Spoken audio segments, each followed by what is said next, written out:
اللہ من الشیطان الرجیم بسم اللہ الرحمن الرحیم۔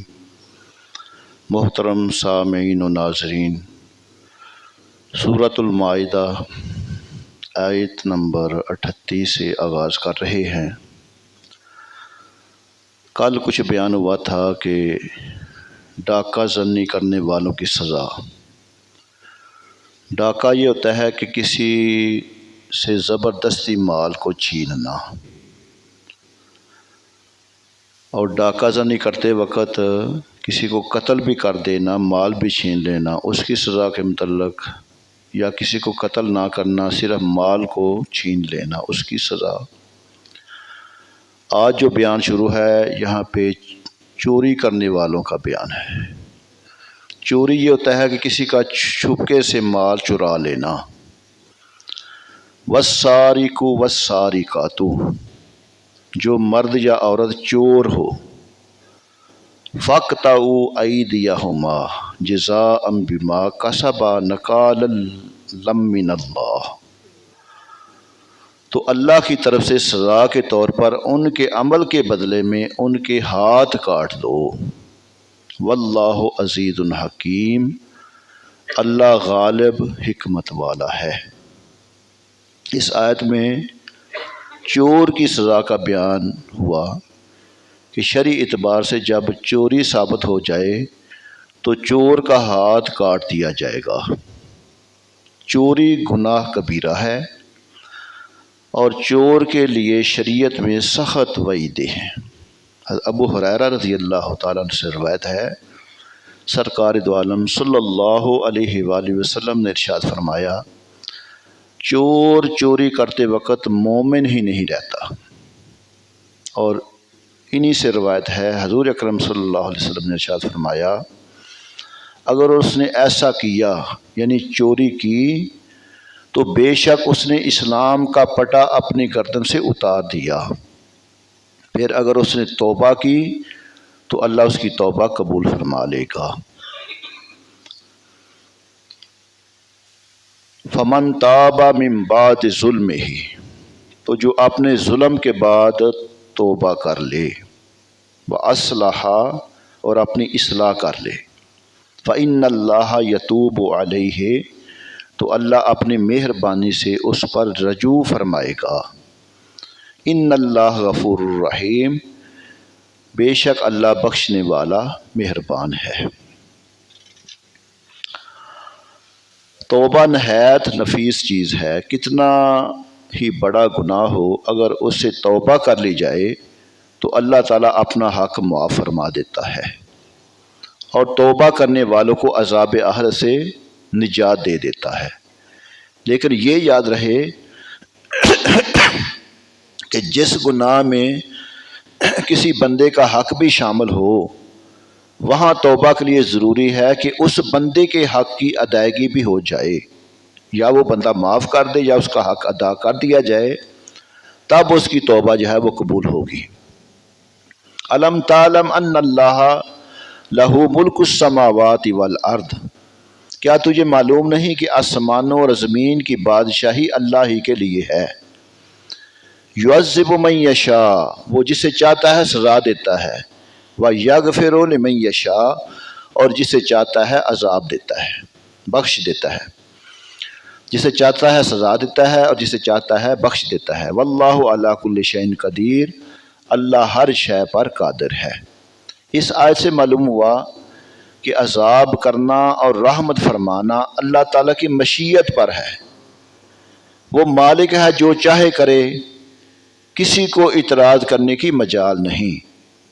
فرمایا، یا ایھا الرسول لا یحزنک الذین یسارعون فی الکفر من الذین قالوا آمنا بافواہہم ولم تؤمن قلوبہم۔ فرمایا، یا ایھا الرسول، اے رسول، لا یحزنک الذین یسارعون فی الکفر، جو کفر میں دوڑے جاتے ہیں تمہیں غمگین نہ کریں۔ من الذین قالوا آمنا، جو اپنے منہ سے کہتے ہیں ہم ایمان لائے، وَلَمْ تُؤْمِنْ قُلُوبُهُمْ، منہ سے تو کہتے ہیں کہ ہم ایمان لائے حالانکہ ان کے دل مسلمان نہیں۔ وَمِنَ الَّذِينَ هَادُوا، اور فرمایا اور کچھ یہودی سمعون الکاذب، بہت جھوٹ سنتے ہیں، وَسَمَّعُونَ لِقَوْمٍ آخَرِينَ، اور ان دوسرے لوگوں کی بھی خوب سنتے ہیں،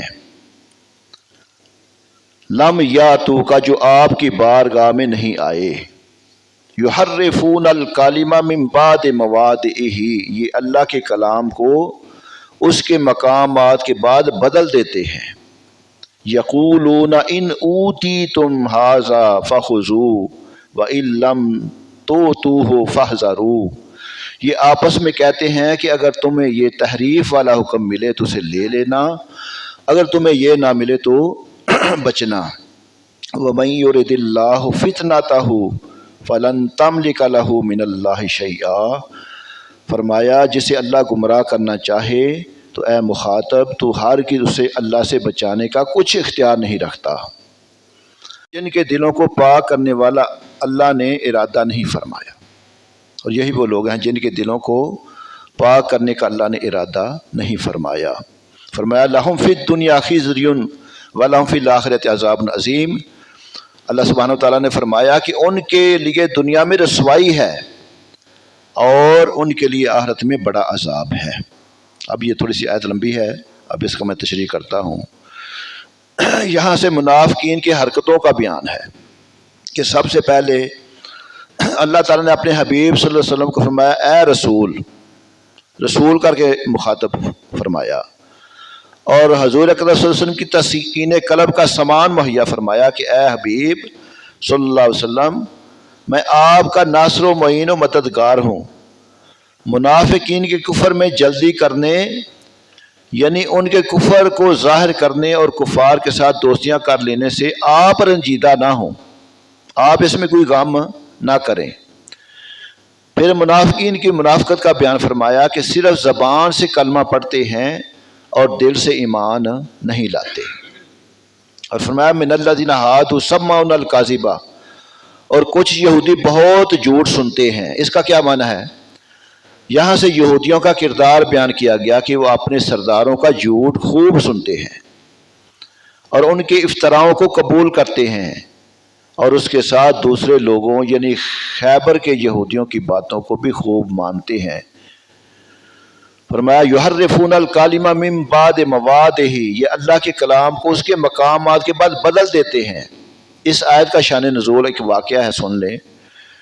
نزول یہ ہے کہ خیبر کے کچھ معزز شمار کیے جانے والے یہودیوں میں سے ایک شادی شدہ مرد اور ایک عورت نے آپس میں زنا کر لیا، اور اس کی سزا تورات میں بھی سنسار کرنا تھا۔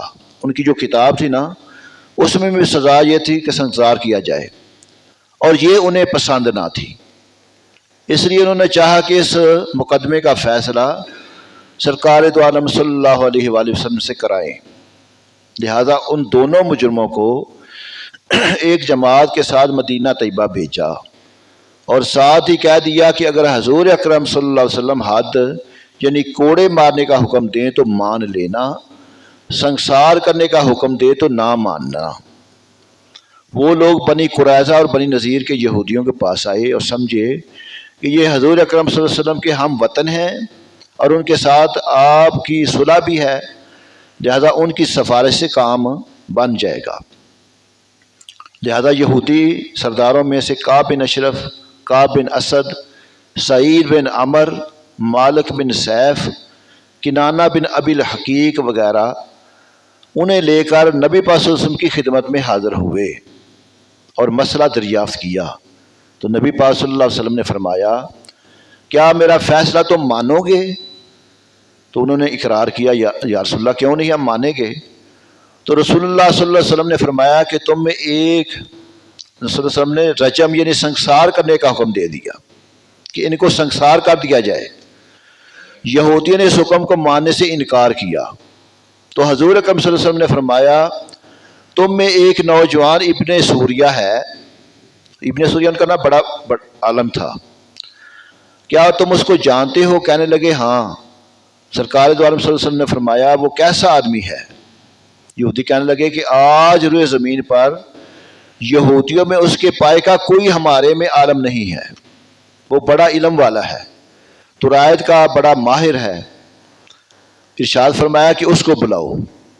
لہذا یہودیوں نے اسے بلایا۔ جب وہ حاضر ہوا تو نبی پاک صلی اللہ علیہ وسلم نے فرمایا کیا تو ابن سوریہ ہے؟ اس نے کہا جی ہاں۔ ارشاد فرمایا کہ یہودیوں میں سب سے بڑا عالم تو ہی ہے۔ اس نے عرض کی کہ لوگ تو ایسا ہی کہتے ہیں۔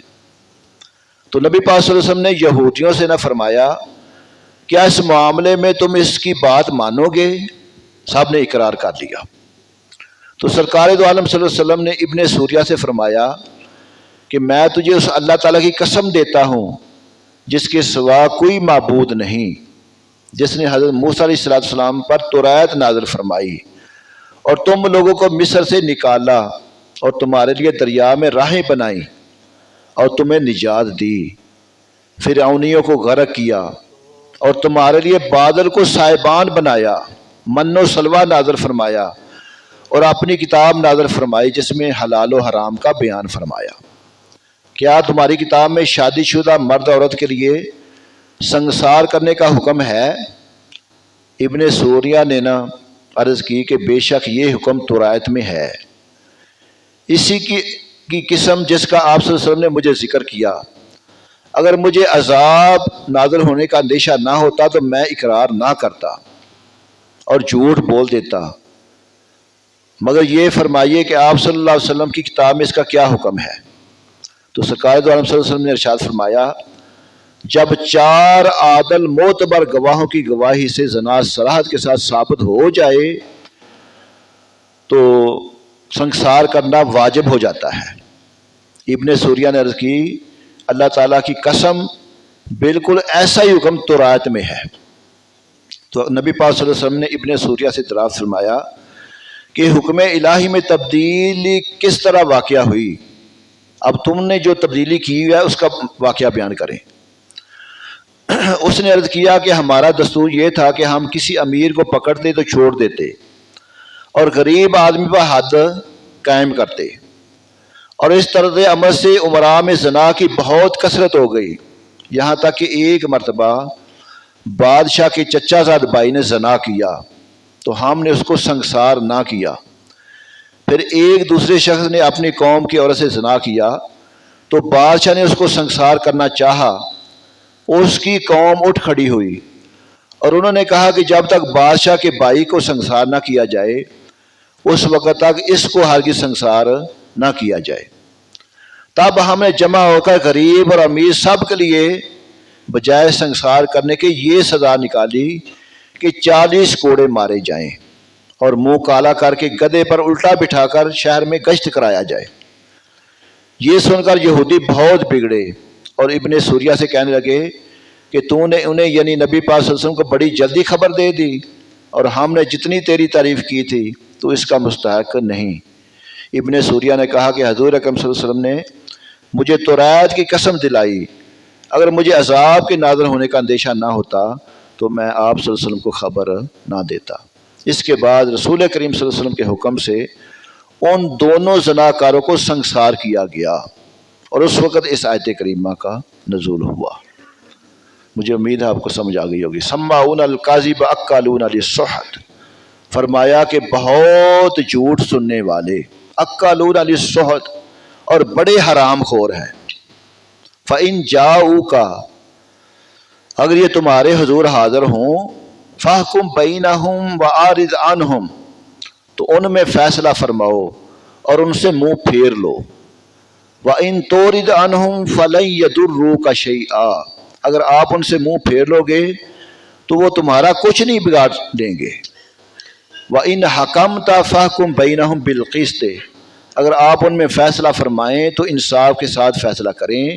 ان اللہ یحب المقسطین، بے شک اللہ انصاف کرنے والوں کو پسند کرتا ہے۔